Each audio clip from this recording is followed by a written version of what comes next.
Hey, this is They Reminisce Over You. I'm Miguel. And I'm Christina. And today we're going to talk about the infamous 1995 Source Awards. The craziest night in award show history, I think. Okay, let's get started. Let's do that. So, back in 1995, at that time, we had the Grammys, American Music Awards, all these typical quote-unquote mainstream award shows. They really weren't showing much love to hip-hop at that time. And the Source Awards basically filled a void that was needed for hip-hop to get its recognition because we weren't getting it from outside. So it needed to be done by somebody that was on the inside to recognize the greatness of hip-hop, because it was still kind of seen as a passing fad at this time. It wasn't taken seriously.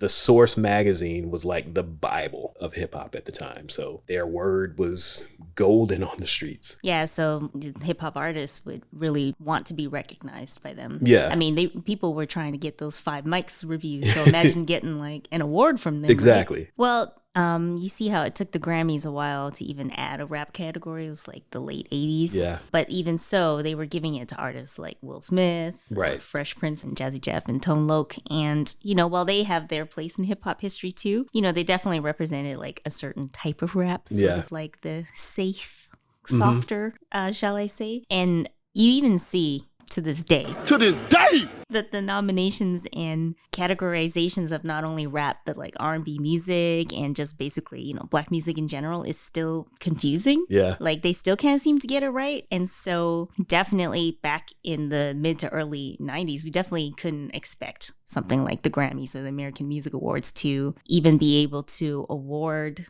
and recognize the artists and groups that the community and actually liked and cared about. Yeah, it's funny that we watched the Source Awards and we were waiting for the Source Awards because now people are being recognized by their own peers, but yet there were still biases involved even with that. Oh, yeah.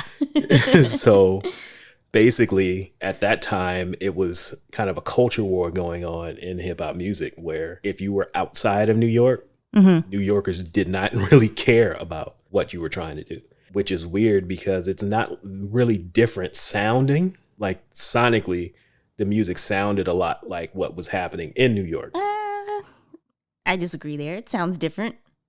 Well, at the time. Yeah. So we're talking 86, 87. Oh, okay. I thought we were talking the 90s. No, still early. Like the sound of NWA was really sample heavy. And it sounds like an East Coast record, but they're talking about gangbanging and police and LA stuff. Right. Because everybody was trying to be like what we're hearing on the radio. Because at that time, when I was growing up, basically you would hear 10 different rappers within a year. We didn't know what other things were supposed to sound like. There were no real regional sounds at that time because we only had 10 rappers to choose from. And I understand it. Like, hip hop was created in New York. It was built up in New York. They were really protective of it. Right. But at the same time, you got to let people get in on it too. Like, they were hating for no reason. So it was really difficult for people to get heard. That kind of created the conflict where you got all these people from the South and Midwest and the West Coast like, well, if you ain't going to play our records, fuck you. And that's where the animosity started to build. A slow build of East Coast bias hip hop saying we don't like what you guys are doing, and everybody else is like, well, we need to be in here too. Open the door, let us in. So the first Source Awards, the actual awards show, was in 1994, but it wasn't televised. Yeah. But there are some clips online, so we know it was wild from the first one. It sure was. Apparently, Sticky Fingers was feeling a little underappreciated. They got nominated a few times and didn't win anything, so he decided to literally fire his gun during the song was like bust your guns or something. Yeah, throw your guns, and he literally did. He shot the ceiling. Did you watch the video? I did watch the video. He pulled out a gun and just let off like 5 shots and nobody flinched. Nope, that's just part of the performance. So you definitely knew this is not going to be something that you would see at the American Music Awards. Not at all.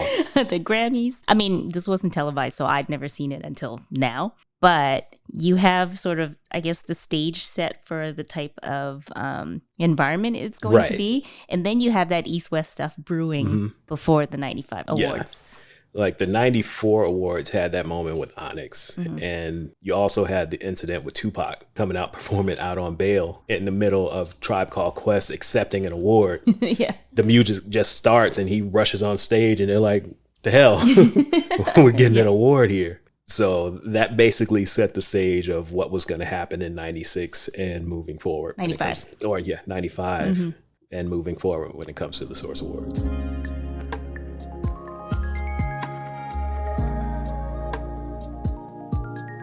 All right, so let's talk about the 95 Source Awards then. So the second annual awards show for the Source. But first time being on TV. Yeah, first time it was televised. So I definitely remember watching this. So who were the major players that were coming into the show? Definitely Biggie, since they were filmed in New York. It was Biggie, Puff, and Bad Boy. Yeah. Obviously the Death Row camp and whatnot. And Wu-Tang. Wu-Tang was big at the time. Nas had just done Illmatic in 94, so he was nominated that year. He was nominated, but as you watch the show, you see that like Biggie was kind of taking all the shine. Everything. And winning all the awards and stuff. Everything. So it's funny to look back now and see that because you remember Illmatic as being like, it's held up as a classic. Right. But at the Source Awards, where they're supposed to recognize these things, it wasn't. He was overshadowed. So he was. It was like you almost forgot he was there. I did until I was reading an article and Questlove was saying that how he was sitting behind Nas and for all the stuff that he was getting nominated for and losing, he said he could see Nas's spirit just being broken right then. Well, they came out big. The show started with a medley from the quote, the inmates of Death Row. Yeah. Which was ended up being a big medley from all the Death Row artists. Yep. They had this prison set up basically. Yeah, it was like a cell block and all the Death Row people were in each individual cell. I was reading an interview with the creator of the show, Dave Mays, I think his name is. He founded The Source. Yes. And he said, I had to double check my numbers, which I forgot to do before recording, but I think he said that the Death Row folks spent like $100,000 on this stage setup. And it's an interesting use of $100,000 if you ask me. But, at the time, maybe, you weren't seeing this kind of stuff, yeah, right? That's true. So they had the whole cell block set up. Yeah. And then Dre comes out first, and he does keep the heads ringing. And this is Dre before he looked like an action figure. Yeah. He was in transition at this point. He wasn't skinny Dre from NWA. He's regular big dude. Yeah, he was just now big he's Dre. Like an action figure. Yeah, he's a superhero now. And before we move on, did you notice, well, you really couldn't see it because the quality of the video is so terrible. But in one of the cells was a cutout of Tupac. Oh, no, I didn't see that. Yeah, because he was in jail at the time. Right. He hadn't officially signed with Death Row yet, but they were in negotiations. So they had a cardboard life-size cutout of him printed up at Kinko's and brought, and he was in one of the cells. Okay. Like there's screenshots, if you Google it, you can see the outline of him just standing there. But in the video, it's just so bad, you can't really tell. But just hearing from people who were there, they knew. So they had all the Death Row faves. So Dre came out first, and then Daz and Corrupt.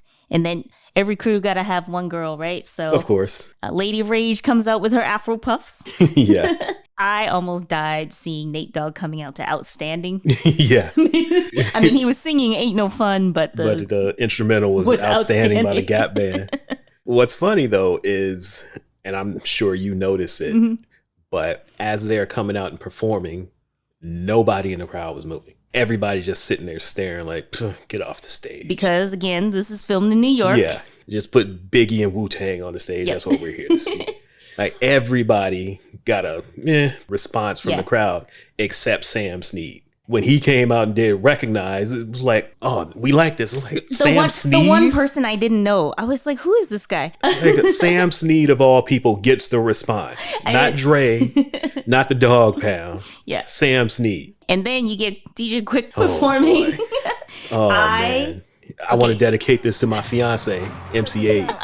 I had to rewind that because when I first heard him say it, I was like, oh, isn't that nice? Like, I'm thinking he's literally dedicating it to his fiancée. I was like, maybe he's engaged at this point. And then what's hilarious is, everyone's trying to perform sort of like TV-friendly versions. Yeah. He was like, nah, I'm going to perform this song as is. I'm going to let DJ Pooh just do the little record scratches every time he cusses. But the best line, one of the best lines of the song was, giving your set a bad name with your misspelled name, EIHT, shall I continue? You left out the G because the G ain't in you. And then they roll to the credits where they announce who's there, and MC8 is there.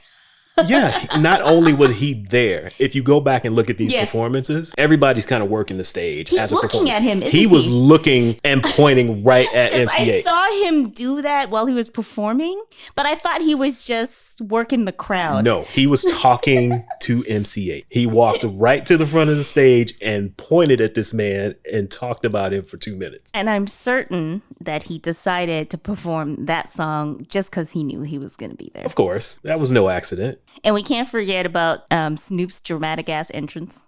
Yeah, with Murder Was the Case. Yes. What's it called? A gurney? It's like the thing they strap you to when you're about to go to the electric chair. Right. And then he rises up from it like he's what's that wrestler? The Undertaker? The Undertaker, yeah.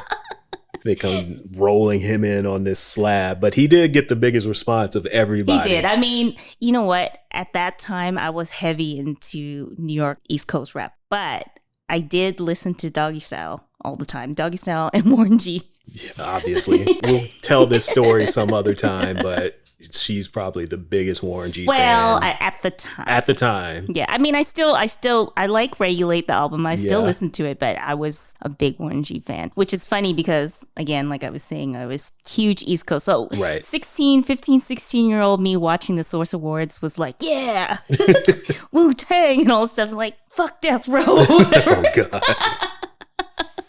That's how we opened the award show before they even rolled the credits or anything. Mm-hmm. We already starting off with some controversy. Yes.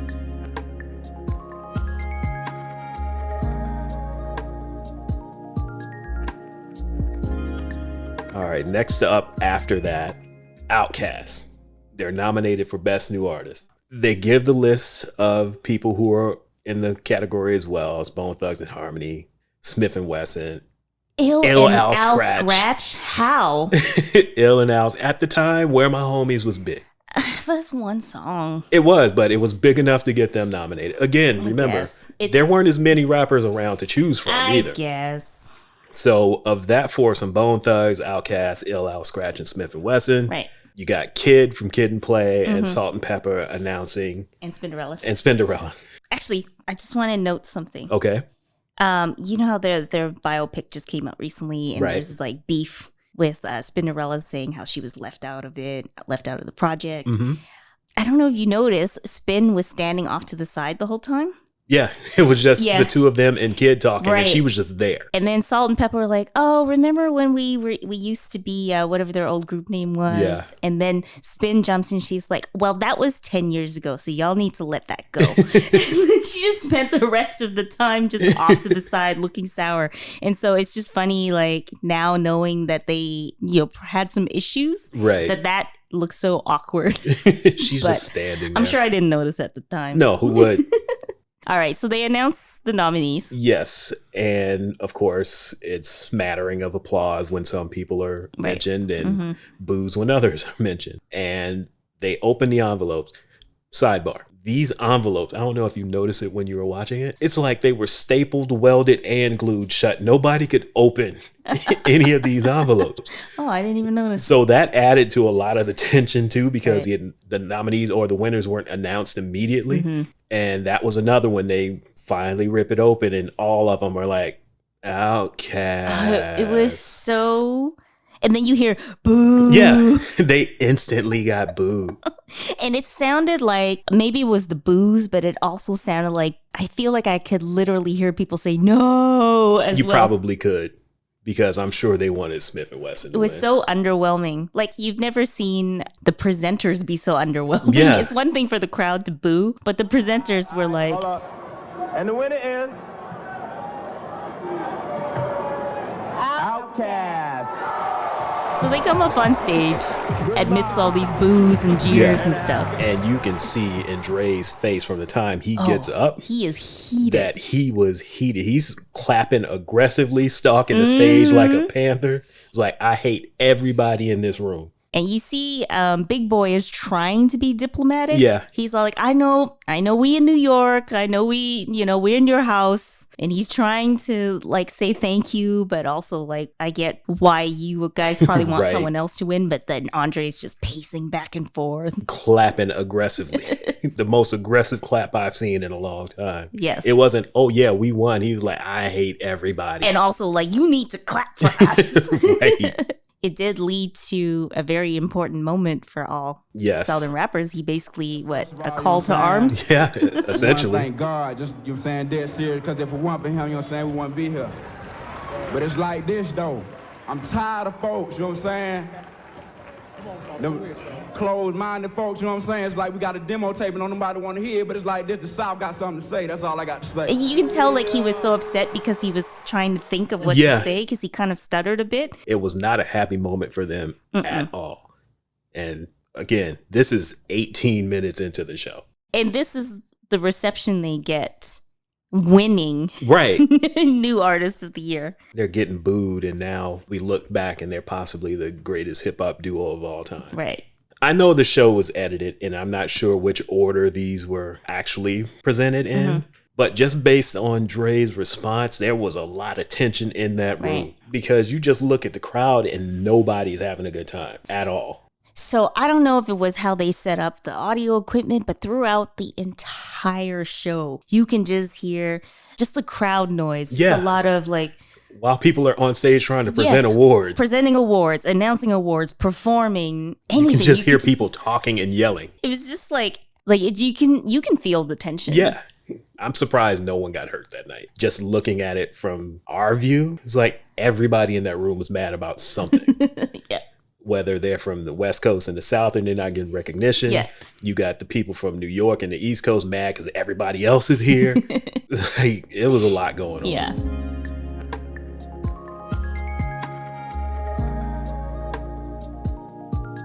After this awkward presentation and Outkast getting booed and stuff, we go into a performance by the 69 Boys. The 69 Boys of all doing people. Tootsie Roll.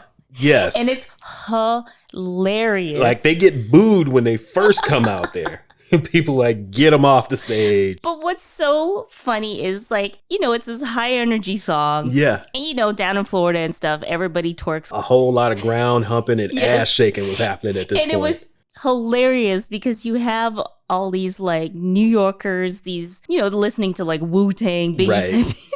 And then you got the 69 Boys up there just ass shaking, humping the ground. Ass up in the air, and it just looks so out of place. Yeah, and what's funny about this is, and everybody's just sitting down.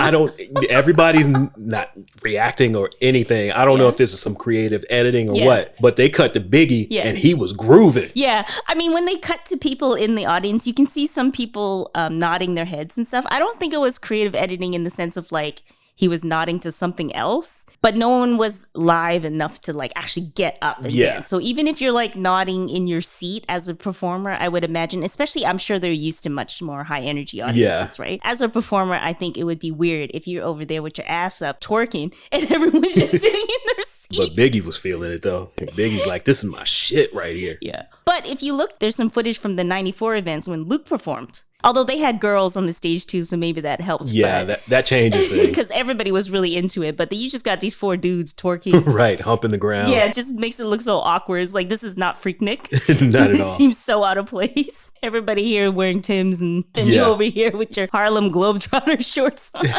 And there was a time when they were showing some crowd shots. And I'm like, is that somebody sitting there with a ski mask on? So I rewind it, and yes, it was. Not surprised. And then as I'm watching the rest of the show, I started thinking about it. Like, oh, it was Ghostface. Because this was at the time when he was covering his face. Right. Because when Wu-Tang performed later, I saw him on the stage. Like, oh, that makes sense now. It wasn't just some random New Yorker in the crowd with a face mask on. Well, not all the performances were met with boos, shall we say. No. Jermaine Dupri and the Brat performed after, and they weren't hype, but there was no booing. Like people generally enjoyed it. They got some polite clap. Yeah, it was non-controversial. But JD did take the time while they're on stage to be shouting out all the Southern artists that were in the crowd. I caught that too. So there was a lot of that just going back and forth. It's like, if you're not going to acknowledge us, we're going to acknowledge each other. There was a lot of, I guess, underhanded comments. Not necessarily like JD wasn't being underhanded in a negative way in the sense of trying to be petty. He was just like, well, if these people are not going to shut him out, then I will. Right. And then, at the same time, everybody who came out was like, what up, New York? We love New York, blah, blah, blah. But New Yorkers get up there and like, Brooklyn. Yeah. See, I was just about to say that. It's like they all knew. They're like, we got to be nice because we're in New York. So everybody's trying to be polite. Like, what's up, New York? Yeah. Accept us, please. Yeah. Well, after watching the show, I've had Gonna Give It To You stuck in my head on and off for like 2 me days. too. Word up. Hey. Just looking at the notes here, I forgot to ask you, what were you listening to at this time? Oh, well, pretty much everyone that you saw on the in the award show itself. We know Warren G. Warren G. But again, as I had mentioned already, I was mostly into like East Coast rap. Yeah. And so it was a lot of Nas, Wu-Tang, who else? Ill Al Scratch. Not Ill Al Scratch. No. And I was obviously listening to a lot of R&B too. So Mary J, of course, because My Life came out around this time. We'll have to talk about that on another episode. But some really great R&B was out at this time too. So Mary J, Aaliyah, of course, TLC, Jodeci, Blackstreet, Janet Jackson, all the stuff. But speaking of R&B, they gave out the award for Best R&B Album. The nominees were Mary J, TLC, Brandy of all people, and the nigga who shall not be named. Well, what do you mean? Brandy was big at the time. She was, but looking at that list, did she really fit in with that list? I think so. Like, that album was pretty popular. It was, but the clip that they ran for her nomination was Best Friend. I know. I think it was more so, it just seemed so out of place. It did. Because you got Wu-Tang presenting it, and you know Mary is a favorite amongst hip hop fans, right? TLC, same, you know, and obviously the nigga who shall not be named. Yes, and then you got Brandy, my best friend, this little like pop R&B, but she was really popular, and you see like she always had a lot of like rappers and stuff do remixes with her. So yeah, I guess I wouldn't have personally chosen it. Well, she didn't win anyway. She didn't, and that's a good thing. My girl Mary won. Yes. Came stumbling up on stage with her all white and of course her signature boots. She was in her auntie phase back in 1995 at like 22 years old or whatever. Was it? It was, because she wears these same outfits now, and we know she's an auntie now. She's an auntie now. And she was then too. No, she wasn't. Yeah, she Not was. Yet. She was an auntie in training. Okay. How about that? I'll allow that. She was a junior auntie. That's what she was. Okay.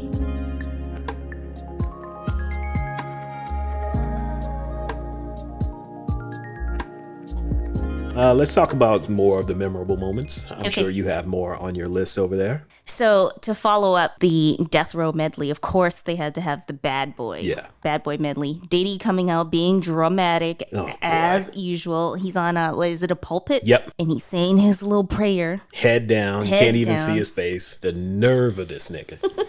Let's talk about this. Okay. So we were talking about how the tensions had been building between East and West for like 2-3 years prior to this.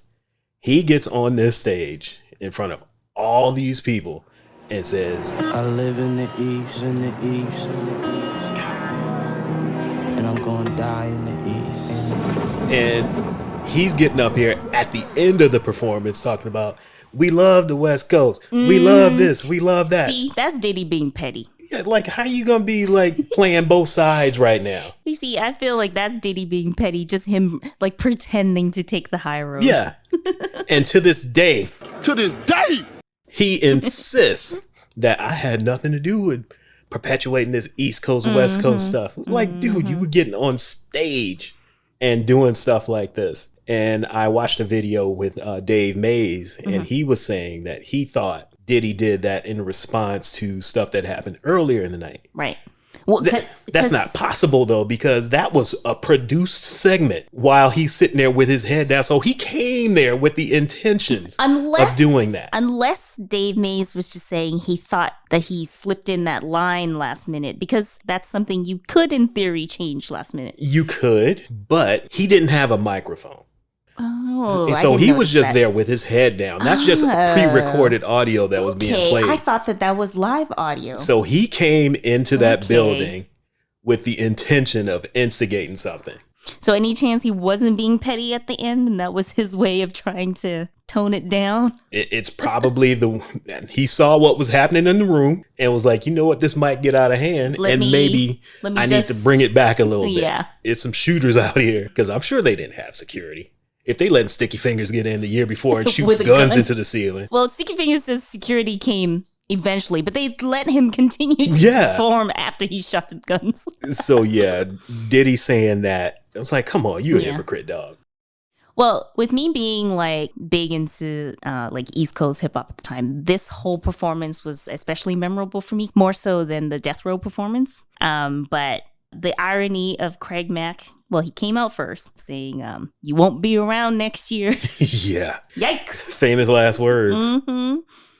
Well, the thing that I love about the whole Bad Boy feel, family, sound, whatever, is that he really created, influenced the R&B hip hop sound. Yeah. So you have this medley where you have Craig Mack, Junior Mafia, and you have Biggie. You bring out Total and Faith, and it all, like, it doesn't seem like, oh, why are we listening to, like, quote, hardcore rap music, and then there's some R&B song. Like, it all goes together, because, like, after Flavor in Your Ear comes on, Faith comes out and does You Used to Love Me. And what's funny is, like, the crowd's going wild, and people are up out of their seats dancing to You Used to Love Me, whereas when 69 Boys is doing Tootsie Roll, everybody's in their seats. Yeah, nothing's happening. Like, Tootsie Roll is this kind of song you get up and dance for. You Used to Love Me, you just kind of nod your head and lean, but everybody was getting excited when Faith came out, and then Total came out, and then Diddy, of course, dancing, and bopping all around. I don't know if you caught this, but what's your man's name? I Dare You. Harv Pierre. He's walking around with the big platinum plaques. It was him, and then there was another guy on the stage in boxers and Timbs. It was like, who is that? I have that in my notes. I'm like, can you imagine being the dude holding up the plaques, and there was like the Notorious B.I.G. signs and stuff in your boxers? I was trying to get a good shot of whoever that was, their face, so I can see who it was. Like, I recognize Harv, but I couldn't see who that was in the boxers and Timbs. I couldn't see either. I'm like, why is he in his boxers and Timbs? I remember I really loved the Junior Mafia performance when they came out, because Lil' Kim comes out in her little black slinky dress or negligee. Not sure if it's a dress or negligee. I didn't even pay attention to what she was wearing. I was too busy looking at her little bounce that she's still doing to this day. You know, when you are a woman listening to hip hop, there's some misogyny that you have to contend with. Yeah, just a little bit. Just a little bit, but damn, that misogyny slaps sometimes. It does. So it's always like, I think, especially when you're young too, right? You see like a girl that's part of the crew, and you see like a woman holding it down with all these very masculine men. Yeah. You just can't help but love it. So when she came out, and she's so tiny, and she's got this little slinky dress on with all these men with their Timbs and baggy jeans and stuff. And then jerseys. She just comes out, she's just like, you can't help but get a little excited. Something else that just cracked me up, and apparently you as well. I heard you laughing. I know what you're about to say. So they had AMG, Miss Jones, and Flavor Flav announcing some award. I don't even remember what it was. I have it written down. It was for Best Motion Picture Soundtrack. Okay, so they're doing the award presentation, and the first thing I noticed is Flavor Flav is in a cast. So he's got the cast on his left arm, but his right arm is in a sling too. So I'm thinking, you know what? I didn't what the notice. hell it happened to Flavor Flav? I didn't even notice the sling. I saw the cast, but I didn't see the sling. His other arm was in a sling, because that's why when it was time to open the envelope, he had to get somebody to help. He's like, I can't open this. Yeah, I just thought it was from the cast. No, it was because his other arm was in a sling too. Hey, yo, check this out. I can't rip this though, you know. I ain't went to octopus school. Help my man. What you do to your arm? Run to your arm, Flay. Huh? Run to your arm. You know what happened? Broke it, nickel. And I died. Me too. I died when I heard the that. way he said it. And the look on Miss Jones's face. He's so indignant. When he said that. She's like, I can't believe he just said this. And then AMG did not even respond. Nope, not at all. He had no reaction though. He was just like, okay. It's like, all right, sounds legit to me. Broke it, nickel. Well, Above the Rim won for that one. That is when basically all hell breaks loose, is when Mr. Marion Knight, aka Suge, comes up on stage to accept the award for Soundtrack of the Year. Why was Danny Boy? Of all people, Yeah. I mean, I guess he was on death row at the time. He was signed to death row, but of all the people to go up on stage, why was Danny Boy the second one to And go he was up? so hyped too. He was. So much so that he elbowed Suge as they're leaving off the stage. I miss that. Yeah, when he goes through his whole infamous... Don't want to have to worry about the executive producer trying to be all in the videos, all on the record, dancing. Come to Death Row.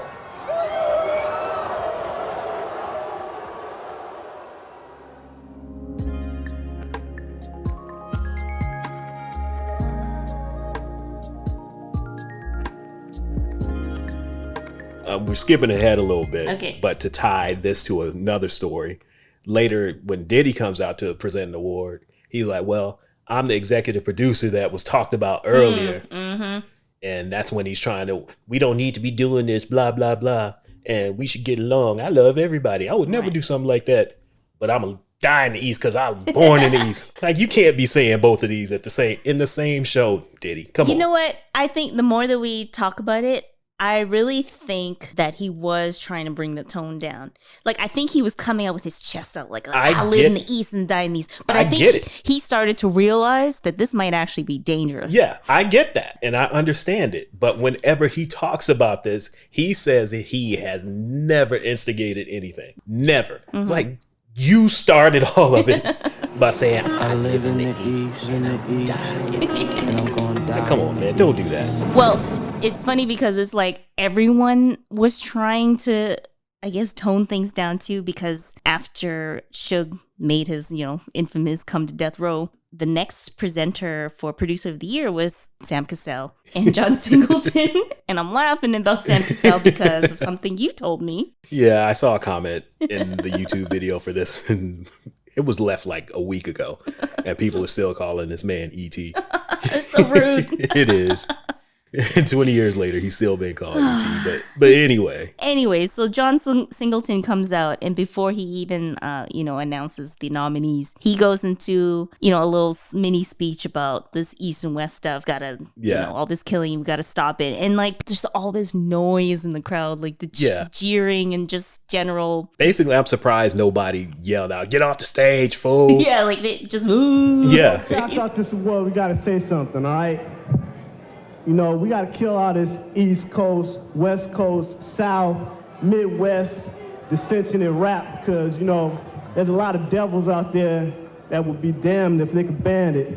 And we wouldn't be having no show and a lot of y'all wouldn't be making no money. So, with that, we're going to pass out the award for Producer of the Year. And he's trying. Yeah, he's trying. Nobody's paying attention to him. And then you have your nominees, Dr. Dre, DJ Premier, Easy Mo Bee, Pete Rock, and then Dre wins. Yeah. When he opened it, again, wrestling this envelope open, John Singleton's like, oh, shit. He actually said, like, uh-oh. Yeah, it's like, this might cause a problem. Dr. Dre. No, the Source Award, the winner is, we're going to have some trouble here, the DRE. Dr. Dre! And then Dre comes up and Snoop comes up with him and another infamous line is said. But just like with Outkast, Dre is trying to be cordial. And in the middle of this, that's when Snoop just snatches the microphone Literally snatches the microphone. And just goes off into his tirade. What? Wait. The East Coast don't love Dr. Dre and Snoop Dogg? The East Coast ain't got no love for Dr. Dre and Snoop Dogg and Death Row? Y'all don't love us? Y'all don't love us? Well, let it be known then. We don't give a fuck. We know y'all East Coast. We know where the fuck we at. East Coast in the motherfucking house. That's my favorite part. We'll let it be known. And the anger in his face, you can just see how mad he is with his little walking stick and his bandana around his neck. Oh man, tensions were high. Yeah, a little bit. And then after that, you got the two executive producers, David Mays, as we mentioned before, and Mike, I didn't catch his last name. Yeah, somebody. They come out looking so nervous. Yeah. Because they're like, oh my God, what have we done? It's like, we have started some shit here tonight. And we're probably like halfway through the show, Yeah. maybe, at this point? Now, this is halfway through what's been aired. So, there's twice as much footage. And they've been there twice as long at this point, probably. But then they're presenting the Lifetime Achievement Awards, the Eazy-E. And then he had just recently passed. Yeah. And then Bone Thugs performs. And I think that kind of calm things down a little bit. For a little bit. Yeah, because Bone Thugs is neutral territory here. But something I had an issue with was in the video package they put together for Eazy. I'm listening to the narrator talk, and at one point he says, the gangster Eazy wasn't humbled by an Uzi or a beatdown, but a disease. I'm like, the only way for this man to die was for him to get beat up or shot? Like, who wrote this? I didn't even catch that. Like, that was pretty disrespectful. Yay. He wasn't humbled by an Uzi or a beatdown, but a disease. Like, God damn. Oh, man, I know he was from Compton, but at least say maybe he could have lived to be old. Yeah, it might be possible. Yeah. When Bone came out, I was expecting them to perform Crossroads, but then they ran through some other hits. I was like, so they ain't gonna do Crossroads? But then I thought about it, like, it wasn't done at that point. So Crossroads was to come later, but I really wanted to hear it. But I did get here for the love of money and First of the Month. First of the month, and Bone Thugs got some hits. They do. Wake up, wake up, wake up. It's the first of the month. Yeah, I love that shit. Yeah, I was like, I need to re-listen to that album. The next thing up was they were doing Artist of the Year group. But that's when you get Prodigy and Havoc announcing this award, and they grab the microphone. Oh, it was so annoying. I'm like, my ears. And they're screaming into the microphones. And from that point for the rest of the show, those microphones did not work at all. Tonight's nominees, know what I'm saying, for Best Artist Group of the Year, know what I'm saying, strong players in the hip-hop industry. Because not only did they grab it, they actually put their hands around the mic. You know when you put it right up to your mouth? Yeah. Should I do it right now? No. No, let's not. When you put it right up to the mouth and it just distorts the sound. It was muffled and distorted, and loud. From that point forward, those microphones did not work for the rest of the night. Everybody that came up there sounded like that. That was when I realized, oh, Nas is here. Yeah. Because Biggie was just cleaning up. Yeah. And Nas was there losing all the awards he was nominated for. I was like, oh yeah, Illmatic. Remember that little album? Didn't it get 5 mics? One of the few 5 mics? It did, but it didn't win anything that night. It sure didn't. At all. Yeah, I was bothered by them screaming into the microphone. I thought it was just going to be Havoc, and then Prodigy does it too. Like, come on, people. Yes. You know better. Yeah, so Mobb Deep and Nas come up to present Artist of the Year group. Wu-Tang, Salt and Pepper, Gangstar, Heavy D, of course. No surprise, Wu-Tang wins. Yeah. I don't know if the crowd could hear this or if this was something more for just like edited after for the airing, but there's a voiceover that states how the winners are determined. Yeah, I wrote that down too. So it's like, are they just trying to prove that this was a democratic process and this has nothing to do with the fact that the source is based in New York? It was democratically chosen by the staff. 10,000 ballots mailed to subscribers. Like, come on now, we don't believe that at all. We know it was like 6 of y'all in a room and came up with these lists. Oh, speaking of subscribers, here's a little reminder of how old we are. Okay. So in between like the commercial breaks and stuff, they have little commercials for trying to get people to subscribe to the actual source magazine, right? Because, you know, back in the day, we read stuff in our hands. Right. That wasn't physical copies. Yeah, physical copies, to which I have several sources. We do. Hanging around, which I like to flip through. Every just now for and then. shits and giggles every now and Look again. at people's fashion. So these commercials were like, there was one where you could get a free CD compilation mix if you sign up right now. They had a number, actual phone number for you to call so that you can subscribe to a physical magazine. Oh, and you get a free CD compilation. I was like, God damn, we're old. Yeah, the commercials were amazing. Because there was one for Crooked Eye. Crooked Eye Juice. Oh boy, the idea that St. Ives, malt liquor company, is selling juice. Crooked Eye is St. Ives? Yeah. I didn't know that. Yeah, it was made by St. Ives. But that commercial is hilarious. So they had that one.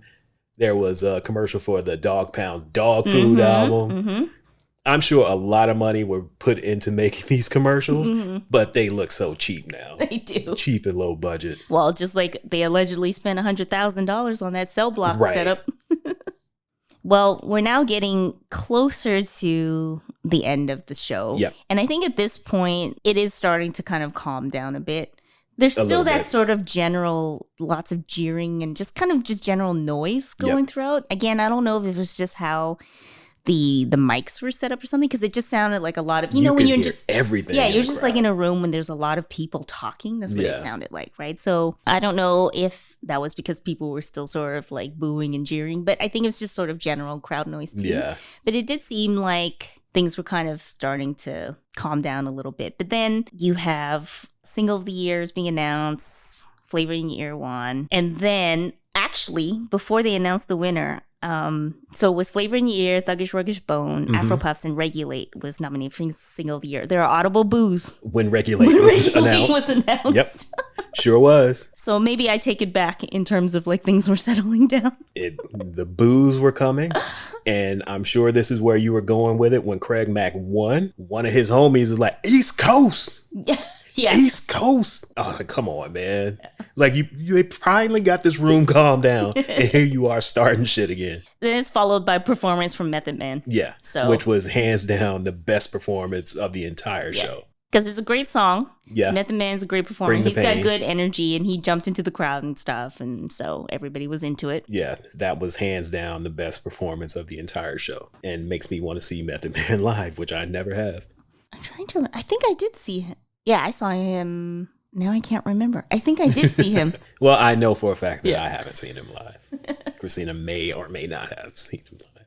Now I'm trying to remember if it was him or someone else. Okay, I'm pretty sure it was Method Man, and it was like a small performance like at a club. So, you know, it's not a big venue. And I waited till the end of the night to get a picture with him. And of course I was excited. And I heard someone call me a groupie. Oh, nice. I was like, oh, okay, what about all these men who are literally shoving me aside to take a picture with him? Oh, boy. But anyways, whatever.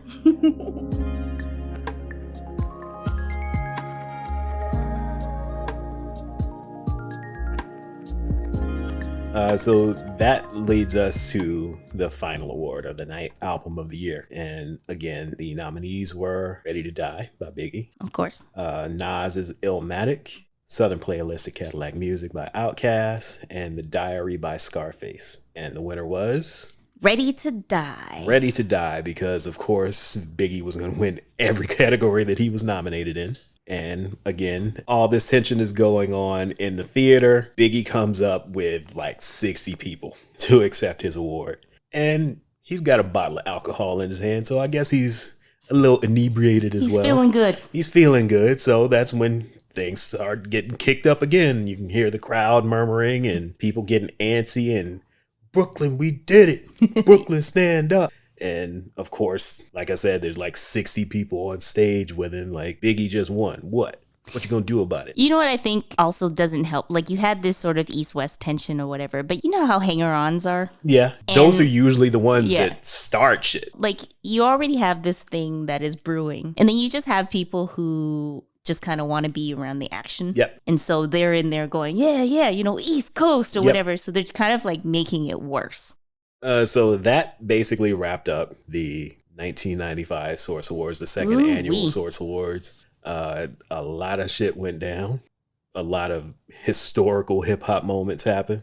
But this show was so out of control that they didn't do the Source Awards again for another 3 years. Yeah, because when I was I wanted to watch some of the other years because I remember, you know, you see clips here and there and I was like, oh, you know, some wild stuff happened in the other years as well. It seems like the next one I see is like 1999. Am I forgetting something or? Not at all. Because I had to think about it too. It was like, what happened to the rest of them? Yeah. And then I was like, oh, this shit was so bad that they were like, you know what? We need some time to figure out how to actually produce a legit award show. because and not this just was a like a train bunch wreck. of dudes milling around, basically. 'Cause Yeah. anytime you look at the audience shots, there's just men just milling about. Right, in the basically. aisles. Yeah. People standing up facing away from the stage.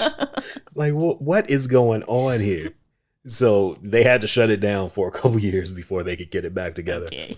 It's not so much the awards show, but I think also the year that this happened. Right. I think that's also what made it so memorable, because 94 and 95 was basically the second golden era of hip hop. So Yeah. you had the golden era during the 80s when it, first started. To blow up. Yeah, but for people in our generation, when we were growing up in the 90s, like 94 to 95 was like, as we already know from this show, we had Ready to Die, Omatic, Southern Playlist, all this stuff. But there were tons of other good stuff that came out this year, like notable stuff, things that became classics or memorable or notable. Like we had a bunch of the solo albums from Wu-Tang. So we had Tikal, Method Man's, Raekwon, Old Dirty Bastard, GZA. All of them had their solo. Bone Thugs, of course, Redman, Mobb Deep, Goody Mob. Like there was nothing but so hits. much good stuff coming out at that time. So I think that's also sort of what just made 95 in general just really special for this time. And then you have all this drama at Source Awards on top of it. Okay, so we're gonna wrap up here. Thank you all for listening to us ramble again and coming back and checking it out. If you like what you're hearing, just tell one person, have that person tell somebody else. Just get these numbers up. We're trying to get some more listeners and followers. So. And please rate and subscribe. That will also help. You can check us out on the Bird at Troy Podcast. Get some flaming hot tweets in your system. Also on Instagram at Troy Podcast as well. Every episode we have a playlist that we put together, a companion playlist on Spotify. So just search for the title of this episode on Spotify or at Troy Podcast, and you'll find it there as well. Yes. You can go to troypodcast.com if you want to figure out which one of these services you can listen to us on. We're pretty much on everything: Apple, Spotify, Stitcher, all of those. So your podcast service of choice, we're there. You got any last words? Listen to some hip hop from 1995. Listen to some 1995 hip hop. Go check out the 1995 Source Awards so you can see all the madness that we were talking about. We will link to it so you get the exact link that we found, because there's two of them out there. One of them doesn't have commercials, one does. You need to see the one with the commercials. That's pretty much it. All right. We'll see y'all next time. Bye. I broke my arm, nigga.